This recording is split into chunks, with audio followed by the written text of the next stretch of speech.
Assalomu alaykum do'stlar. Qalaysizlar? Aman esensizlarmi do'stlar? Endi bugun biz sizlarga futbol axborotlarini yetkazетін bo'lamiz. Al sizlar bo'lsa bizning arnamizga tirkelib, like bosib әрине do'stlaringizga jibirutdi. Unutmangizlar, және kechagi Chempionlar Ligasining o'yinlarini to'xtalатын bo'lamiz. Kechagi o'yinlarning eng o'rtalig'isi o'sha Liverpool және Paris Saint-Germain arasındagi o'yinga to'xtalатын bo'lsak, kechagi o'yinda endi Paris Saint-Germain klubi Liverpoolni jeb tashlay oldi. Ne degan o'yin bunau? Luis Enrique'ning komandasida so'z yo'q. Almana jaqdan Darwin Nunezga so'z yo'q. Жалпы aytganda endi kechagi o'yinda Liverpool klubi Paris Saint-Germainga qaraganda to'men o'yin ko'rsatdi және Paris Saint-Germain esa o'ta kerak dengda ko'rsata oldi. Al Liverpoolning jenglisine birdan-bir septigan tegizgan o'sa Darwin Nunez. Kechagi Darwin Nunezning penaltidan keyin әрине o'sa Liverpool klubi jengildi және o'sa Muhammed Salahning ko'z yoshida jonim ashib ketdi. O'ta o'kinishli o'sa Muhammed Salah uchun endi o'sa mavsumda Chempionlar Ligasini jengib Oltin to'pga favorit o'yinchilarning biri bo'lgan. Endi Oltin to'pda yo'q, Chempionlar Ligasida yo'q, endi Alshin Premier Ligasini jengayotgani aniq. O'sha mavsumdan keyin endi Liverpooldan ketayotgan axborotlarda bor. Endi Saudiya Ligasini o'ratim bo'lsa, o'sha so'nggi Chempionlar Ligasindagi o'yin ko'rsatuv. Almana jaqdan endi Barcelona klubi turali aytib ketsak, Barcelona klubi kecha Benfica'ni o'z alangida qo'noq etdi және Hans-Dieter Flickning komandasi Barcelona klubi әрине Benfica'ni ayab o'tirgan yo'q, ayirib jibera saldi. Kechagi o'yinda o'ta kerak dengda ko'rsatdi. Barcelona klubi so'ng o'zining bir-ikki mumkinliklarda komandaning Robert Lewandowski aspanga ushirdi. Lamine Yamal'ning o'yinida және gollarida, natijali paslarda o'ta kerak kecha birinchi taymdan keyin әрине o'sha o'yinning taqdiri shekillanganini ko'rdik және ko'p narsa aytmaymiz. Barcelona jangilarni qutlaqlaymiz және Rafinha'da o'ta kerak dengda ko'rsatib жатыр және o'sha yilga Oltin to'pga basti favoritlardan biri. Al Inter klubini to'xtatib bo'lsak, Inter kecha o'z alangida Feyenoordni qo'noq etdi және jengishga жетті. Endi ma'lum bo'lgan, endi oldingi o'yinga borib Feyenoordning yerine jengishga jetgan komanda o'z alangida jengilmaytini aniq және Inter klubi o'sha Münchendek Bavariyamen tezlesedi. O'ta kerak qiziqda o'yin bo'latini aniq. Endi Inter klubi o'sha 1-2 nemese finalga jetib keluvdi abden mumkin. Al endi Bavariyani turali aytатын bo'lsak, kompaniyaning komandasi kecha әрине o'zlarining Bundesligadagi do'stlarini aytamiz. Endi ular Bayer klubini jengishga jetdi. Bayerni endi ayira saldi. Endi biz Xavi Alonsoga hech narsa ayta olmaymiz. Xavi Alonso endi qo'ldan kelgan jasadi. Endi Bayer klubining o'zi o'sha Xavi Alonsoga kerakli top o'yinchilarni olib bergan yo'q. Endi o'sha men endi amaldanlar bir narsa istinglar degan siyoqda endi qo'yib qo'ya saldi. Al endi qo'ldan kelgancha jasadi o'sha Xavi Alonso. Bugun endi Real Madrid және Atletico Madrid arasındagi o'yin Real Madrid Atletico'ning alangida boradi. Bu turalda endi o'zlaringiz әрине kommentariya qoldirishni unutmangizlar. Mening o'yimcha, kelasi kezinga Real Madrid klubi o'tayotgan siyoqti. Juventus klubi turali so'lasa ketsak, Juventusning hozirgi vaqtdagi жағдайлары yaxshi emas. Juventus endi tarixida Atlantadan 4 gol o'tkazib olmagan. 4 gol o'tkazdi o'sha Thiago Motta'ning kezine hozir endi Juventus ne ko'rmay жатыр. Endi Chempionlar Ligasining 1/8'inde chiqa olmay жатыр. Ne o'yin endi so'nggi kezlari endi Juventus quldirab жатыр және seriyada жағдайлары нашар.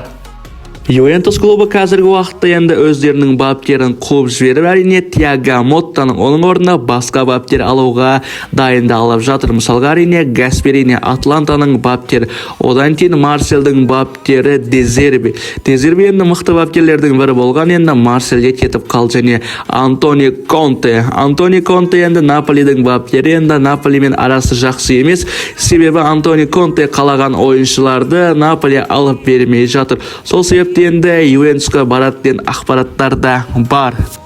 O'sha uch babkerning o'zi Antonio Conte'dan tajribali deb o'ylayman. Endi Juventusga kelgan bo'lsa, Juventusning жағдайын жақсартатын сияқты o'sha Antonio Conte kelgeli endi Juventus klubi bir top klub deb ayta olmay жатырмыз. Endi Chempionlar Ligasidan erta ushib ketdi және seriyaning 4-ligine de endi kira olmay qolsa, endi Juventusning o'zine de uyat chiqar. Endi Thiago Motta deb kechirim so'rab qo'ymaydi. Baribir endi uyat bo'latini aniq. Сіздер Ювентуске қай бапкер келгені дұрыс деп ойлайсыздар? Өз ойларыңызды әрине комментарияға қалдыруды ұмытпаңыздар. Ал біз болсақ жалғастыра берейік. Саудия лигасының клубтары осы Барселонаның ойыншыларына қатты қызығуда. Енді Саудия лигасының клубтарының бірі Аль-Хилаль клубы енді Барсаның ойыншыларына қызығып жатыр. Мысалға енді Жоан Лапортамен араларын жақсартып алып, енді Барсаның қазіргі уақыттағы жұлдызы енді капитаны Рафиняны алуға тырысып жатыр. Енді Аль-Хилаль клубына енді қазіргі уақыттағы Рафиня бармайтын шығар. Алдыңғы маусымда енді Рафиня үшін 100 миллион евро ұсынған, ал Рафиня болса мен командада қаламын деген үшін Барса клубы сатпаған болатын. Енді Барса сатпағанда қазір қуанып жатқан шығар. Енді кеше Бенфика қарсы ойында да өте керемет деңгей көрсетті Рафиня. Енді атақты басылымдардың бірі Релова басылымының айтуы бойынша енді 100 миллион евро ұсынады тағы да, және Рафиняға жылдық жалақысы 40 миллион евро істеуге дайындалып жатыр.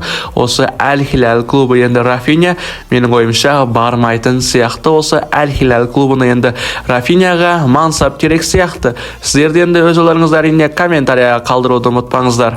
Барса қазір енді ойлану үстінде Рафиняны қалай сақтап қалсақ екен деп енді жаңа келісімшарт ұсынады деген ақпараттар да бар енді. Ал Рафиня болса Барсамен келісімшартын ұзартады. Себебі енді оған мансап керек, және осы маусым біткеннен кейін егерде Барселона Чемпиондар лигасын жеңетін болса, Рафиня алтын доптың басты үміткері болып саналады. Қазіргі уақытта енді Барсаның ең мықты ойыншысы, ең мықты виндері осы Рафиня деп айта аламын.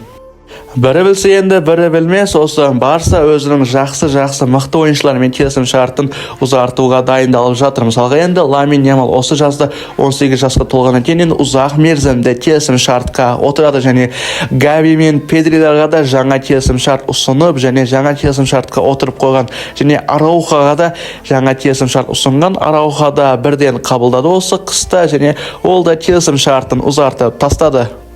Ал достар, біз жаңалығымызды жалғастыра береміз. Сіздер болса әрине лайкты аямаңыздар. Соңғы кездерде лайктардың саны аз болып жатыр. Енді лайк тегін болғаннан кейін басуды енді ұмытпаңыздар, біздің еңбегімізді бағалап. Ал Рафиняға айтатыным, мен Барсада қал, Аль-Хилальға бары не істейсің? Флорентино Перес тағы да осы жазда Реал Мадридтің аңызыма енді ойыншысын лақтырайын деп жатыр. Себебі енді қазіргі уақытта мысалға енді айта кететін болсам, Дани Карвахаль жарақат алғаннан кейін оның орнын Лукас Васкес басып жатыр. Енді Лукас Васкеске жаңа келісім шарт ұсынамыз деген болатын. Ал енді Флорентино Перес болса қайтадан ойланып, енді Лукас Васкеске жаңа келісім шарт ұсынбаймыз, және осы маусымнан кейін Лукас Васкес командадан кететін ақпараттар шығарып жатыр. Енді ол ақпаратты Флорентино Перес шығармағанымен енді Релова басылымы шығарып жатыр. Енді Перестің мінезін білеміз барлықтарымыз. Енді команданың аңыз ойыншыларымен дұрыс қоштаса алмайды. Мысалға енді Серхио Рамос, Криштиану Роналду сияқты ойыншылармен енді осы жазда Трент Александр-Арнольд келгеннен кейін енді бұны не істейміз? Енді Лукас Васкес, енді оң қанатта Карвахаль мен Лукас Васкес болатын еді бұрындары. Енді Трент пен Карвахаль болады. Ал Лукас Васкес болса командадан кете салсын деп ойлану үстінде екен. Достар, енді сіздер байқасаңыздар, кейбір сөздердің артын мен екен деп анықтаймын. Негізінен өзім көзіммен көрмегеннен кейін ол ақпарат рас болмағаннан кейін екен деп сөйлеймін. Ал енді Флорентино Перес лақтырып кетеді енді. Ал Лукас Васкестің мансабы не болады? Енді сол да қазіргі уақытта маған қызық болып жатыр. Енді Интер клубына барады деген ақпараттар да бар. Енді итальяндық клубтар енді жасы келген ойыншыларды алады, және олар қайтадан мансап бастайды, және 2-3 маусым өнер көрсетіп бере алады. Ал Лукас Васкес болса Реал Мадридтан кеткеннен кейін ешбір командаға барғым келмейді, және Реал Мадридті мансабымды аяқтағым келеді деген болсын. Енді МЛС-қа барса да болады, және Саудия лигасына да барса болады осы Лукас Васкес. Сіздер қалай ойлайсыздар? Осы Лукас Васкес қай командаға жарасады, және осы Реал Мадрид президенті Флорентино Перестің іс-әрекеті дұрыс па, дұрыс емес па? Өз ойларыңызды әрине комментарияға қалдыруды ұмытпаңыздар. Dostlar, endi bugun Chempionlar Ligasi және орталық ойын Madrid дербиі және Atletico Madrid және Real Madrid арасындағы ойын. Бұл ойынға енді өз болжамдарыңызды жазуды ұмытпаңыздар. Егерде осы ойынның есебін дұрыс тапқан адам болса, соған мен өзім 5000 теңге беремін және тапқан адамға келесі видео көрсетіп және чегінде көрсететін боламын. Ал достар, біздің жаңалығымыз осы. Арнамызға тіркеліп, әрине лайк басып, достарыңызға жіберуді ұмытпаңыздар. Және Лукас Васкес өзіме ұнайтын ойыншы және оған сәттілік тілеп қаламын.